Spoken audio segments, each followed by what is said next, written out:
The Olympics are in full swing. But long before the events, sledding, skiing, hockey, the athletes practice,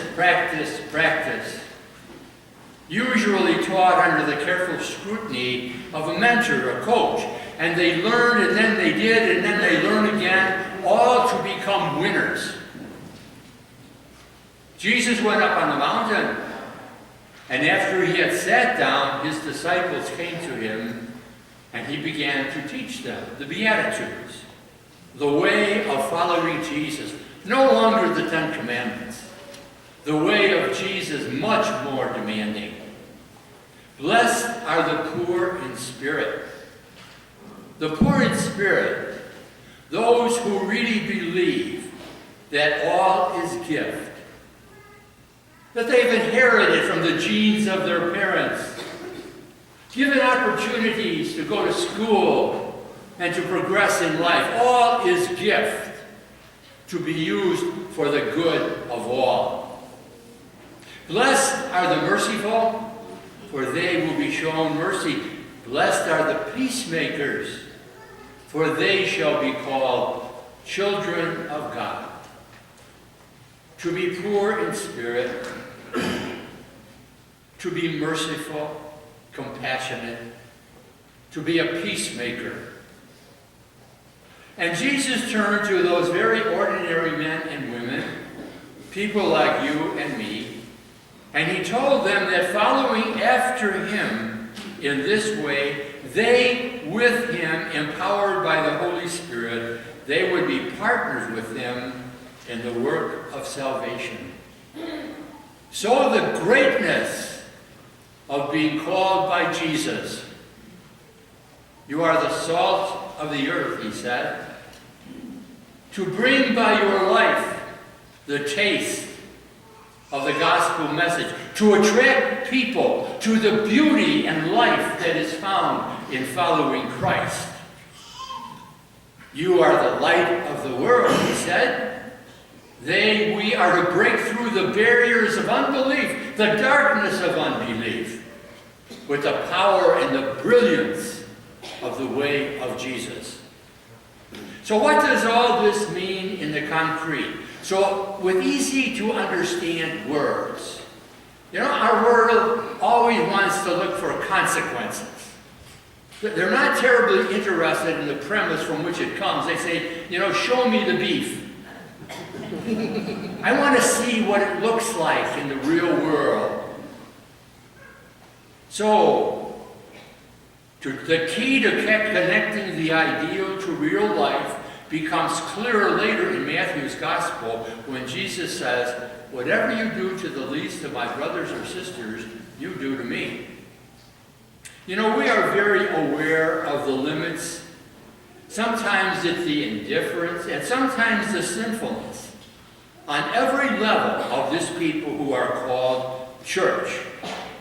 But without being grandiose or self-congratulatory, we need to pull back the curtains and reflect how the community of faith, at its best, continues the car-carrying, healing, life-giving mission of Jesus Christ, who always reached down, as one scholar said, and drew in. Right here at Church of the Holy Spirit, we have our food pantry. That doesn't just happen. Last Thursday, I went down in the afternoon to see where they were, and there were a couple dozen people there working, sorting, stacking, preparing the food for people who are really hungry. And the food, well, it comes from the food depository in Chicago, but it comes also from the many gifts that are given the food pantry by people in our faith community.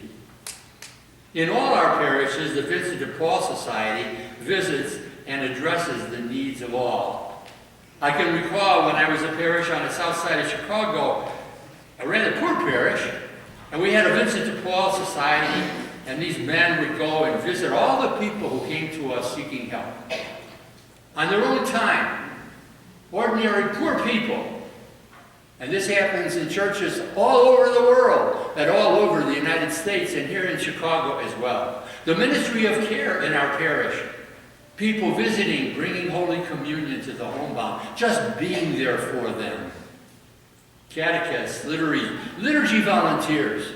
It doesn't just happen. People come and sing together to bring the beauty to the liturgy. Catholic relief services.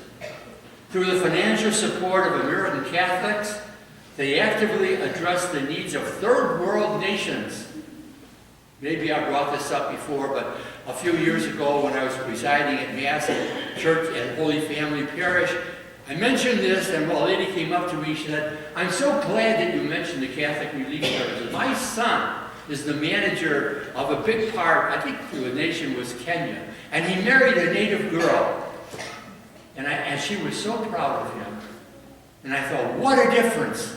How the church has evolved from the time when I was first ordained. The way it looks upon people. The way its pride is no longer in the institution. It's what people in the institution do to bring life to the world. In Africa, the Catholic Church reaches out to 20% of all the people who have AIDS. They're the ones there. They're the ones there consoling, being with, helping the people who are so seriously ill. And let's not forget Catholic Charities in Chicago. I think that it's the largest private social service in the United States. But I know that it reaches out to all the people who come to them, irrespective of religion. Whoever comes is a person who is the Lord who is coming, and the Catholic Charities, through us, through our gifts, reach out and help people. In Palatine, there's the preservation of human dignity. Volunteer people who somehow address the needs of women who are having a difficult kind of pregnancy for whatever reason. And they're not preaching to them, they're helping them in all the needs that they might have. Covenant House in New York. Young people, volunteers, going up and down the streets, picking up teens on the street and bringing them back where they will be safe. They have a place to sleep and food to eat, and helping them so that they can once again become citizens on their own. So do we, the people of faith, address human needs with the compassion of Christ. So we need not have hang-dog attitudes about the church. The church is the greatest institution in the world for addressing the needs of people.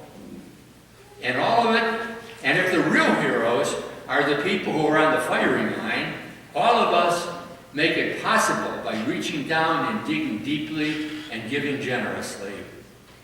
You know, once a year a collection is taken up in the Catholic Church in Chicago, and it's called the Annual Catholic Appeal. All the funds are used to fund so many of the ministries that I have mentioned. You know, comparing ourselves to most of the people who inherit this planet, you and I are the haves.